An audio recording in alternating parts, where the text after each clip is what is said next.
जय श्री बालाजी महाराज। श्री शिवाय नमस्तुभ्यम। ईश्वर की कृपा आप सब पर बनी रहे। तुला राशि बात करते हैं 19 मार्च से 24 मार्च 2024। क्या कुछ लिखा है समय ने तुला राशि से जुड़े जातकों के जीवन में, आइए जानते हैं। तुला राशि से जुड़े जातकों के लिए ये समय उचित दूरी बनाए रखें और जो सामने आपकी प्रशंसा और पीठ पीछे आपकी लिए गड्ढा खोदते हैं उनसे बचकर रहने का है। यदि आप नौकरी पेशा व्यक्ति हैं तो आपको अपना काम किसी दूसरे के भरोसे बिल्कुल नहीं छोड़ना, बल्कि स्वयं बेहतर तरीके से करने का प्रयास करना है।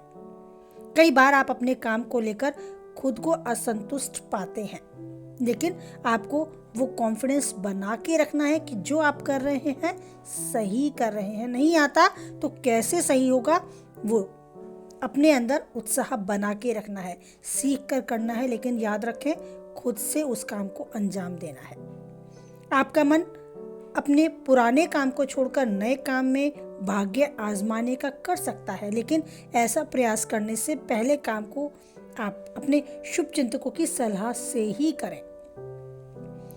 अचानक से लंबी दूरी की यात्रा हो सकती है। आपकी यात्रा सुखद भी रहेगी और आपके करियर कारोबार में आपको अनुकूलतम फल देने वाली भी होगी। कोर्ट कचहरी से जुड़े मामलों में आपको बड़ी राहत मिलेगी अगर वहां कहीं आप फंस चुके हैं। विरोधी खुद आपसे समझौते की पहल भी करेंगे। यदि आप विदेश में करियर बनाने के लिए प्रयास कर रहे हैं तो कोई अच्छी खबर सुनने को मिल सकती है। इष्ट मित्रों का संबंध सहयोग पूर्ण रूप से आपको प्राप्त होगा। उनकी सलाह मशवरा से सुगमता से आपको आपका मार्ग मिलेगा अगर थोड़े उलझ चुके हैं। जीवन का आनंद प्राप्त होगा। उनसे अपने मन की बात करके आपको काफी हद तक राहत महसूस होगी।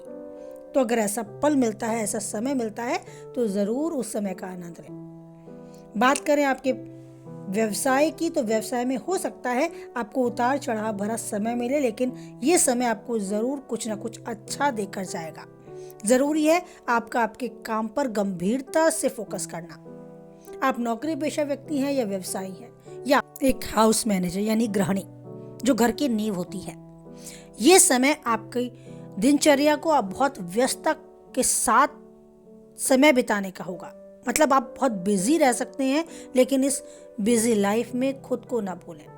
अपने काम पर फोकस करें, अपने काम में एकाग्रता बनाए रखें, अच्छे से उस काम को अंजाम दें, लेकिन खुद की जिम्मेदारी के बलबूते पर। साथ ही समय खुद को भी दें। अपनी सेहत के प्रति बहुत अवेयर रहें, लापरवाही बिल्कुल ना करें। कोई पुरानी बीमारी जिससे आप अभी भी ग्रस्त है उसको बढ़ने ना दें। उसके निवारण के लिए जल्द ही कदम उठाएं और मौसमी बीमारी के चपेट में आने से भी बचना होगा, क्योंकि आपकी प्रतिरोधात्मक क्षमता अपेक्षाकृत और राशि वालों से कुछ कमजोर होती है। तो आपको लापरवाही बिल्कुल नहीं करनी। खान पान का विशेष रूप से ध्यान देना होगा।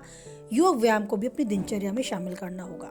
बात करें आपके पारिवारिक माहौल की, तो ऊर्जावान सकारात्मक आपको आपका पारिवारिक माहौल देखने को मिलेगा। घर में बड़े छोटों का आपसे सहयोग होगा। प्रेम की भावना मजबूत होती दिखाई देगी। एक अच्छा आनंददायक समय आप इस टाइम जिएंगे। बात करें आपके प्रेमी जीवन या वैवाहिक जीवन की, तो उसमें भी काफी हद तक आप सकारात्मक ऊर्जा देखने को आपको मिल सकती है। आसपास की छोटी मोटी बातों से मन को दुखी ना करें। अपने बीच में कोई तनाव, कोई दरार आने ना दें। उसके लिए आपस में बैठकर समझौते से, प्यार से बात करने से सारी दूरियां मिट सकती हैं। थोड़ा तनावपूर्ण भी समय है तो वो मिठास में बदल सकता है, लेकिन आपको खुद की जिम्मेदारी पर रिश्तों को मजबूत करने के लिए पहल करनी होगी। अगर बात करें आपके खुद की, तो आपको अपने आप को आत्मविश्वास से भरकर इन दिनों रहना होगा। किसी की बातों में नहीं आना है। अपनी भावी योजनाओं को किसी से डिस्कस नहीं करना है और जो आपकी बुराइयां करते हैं उन्हें पहचानना भी है। आपके पीठ पीछे लोग आपके बारे में कुछ गलत कहते हैं, उसे स्वतः ही सुने, लेकिन उस पर रिएक्ट ना करें। आपको अपनी तरफ से कोई प्रतिक्रिया नहीं करनी है, ना ही पलटकर जवाब देना है। आपको उस ईश्वर को सब कुछ अर्पण करना है, सुख और दुख, तारीफ और गालियां। बस ये सोचे जो भी मेरे साथ हो रहा है वो ईश्वर करा रहा है और जवाब भी वही देगा, क्योंकि मैं उस ईश्वर के साथ कनेक्ट हूँ, उसकी क्लास का मॉनिटर हूँ। बस ऐसा सोचें और जीवन को अच्छे से जिएं।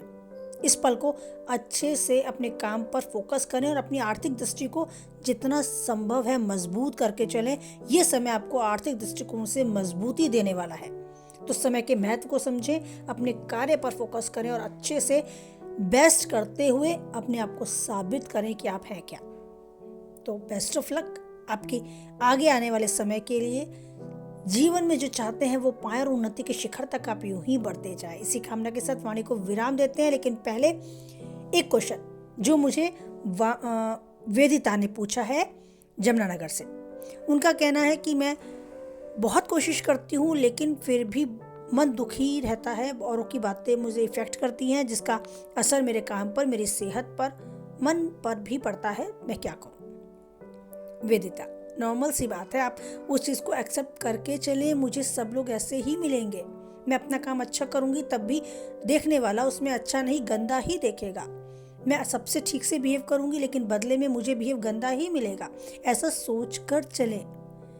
नहीं कह रही हूँ कि ऐसा ही होगा, कह रही हूँ कि अपेक्षा ना रखें औरों से, बस खुद से रखें कि मुझे तो अच्छा ही करना है, मुझे तो अच्छा ही बोलना है। बस आप अच्छा ही करते रहें, दूसरा क्या करे उसी पर छोड़ दें।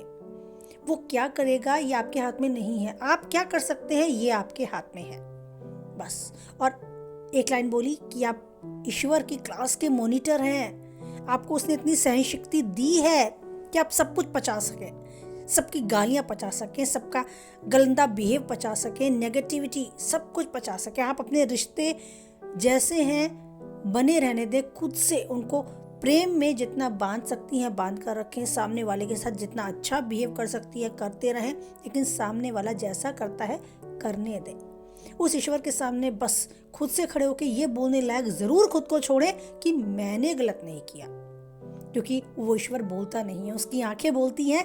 अगर आप उनके सामने दृढ़ता से हाथ जोड़कर खड़े होने लायक हैं कि मैंने कुछ तो गलत नहीं किया, ऐसा उनके सामने खड़े होकर बोल सकती हैं, एक्सेप्ट कर सकती हैं, तो बस आप सही हैं।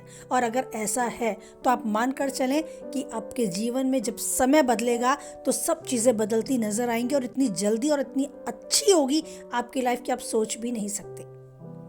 तो जहाँ तक मुझे लगता है मैंने वेदिता के थ्रू अपने सारे व्यूवर्स को भी मन मस्तिष्क में चल रही उस उलझन के सॉल्यूशन में कुछ हद तक राहत दी होगी। अगर आप थोड़े से भी मेरी वीडियो से सहमत रहते हैं तो प्लीज़ लाइक करें वीडियो को। कुछ हद तक अच्छी बातें, किसी और के काम की बातें हैं तो शेयर करें। पहली बार चैनल पे हैं तो चैनल को सब्सक्राइब करें।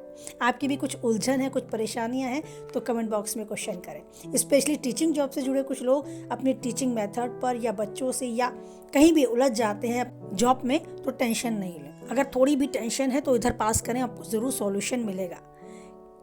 आपको ट्रेनिंग पढ़ाने का मेथड सिखाती है, लेकिन कैसे क्लासरूम में आपको एक्ट करना है, कैसे भीड़ में अलग पहचान बनानी है, अगर उसमें कहीं आप उलझ जाते हैं तो ज़रूर कमेंट बॉक्स में अपना क्वेश्चन करें। पहली वीडियो में भी मैंने एक टीचर के क्वेश्चन का आंसर बहुत ईजिली दिया है। अगर आप सहमत होते हैं तो लाइक ज़रूर करें। थैंक यू सो मच मुझे यहाँ तक लाने के लिए, सपोर्ट करने के लिए, आगे बढ़ाते जाने के लिए। ईश्वर पर भी आप बनाए रखें यूं ही अटूट विश्वास अगर कहीं उलझन में हैं आप, क्योंकि वही है जो परिस्थितियां कैसी भी हो कभी नहीं छोड़ता हमारा साथ। तो बोलिए जय बालाजी महाराज, जय माता दी।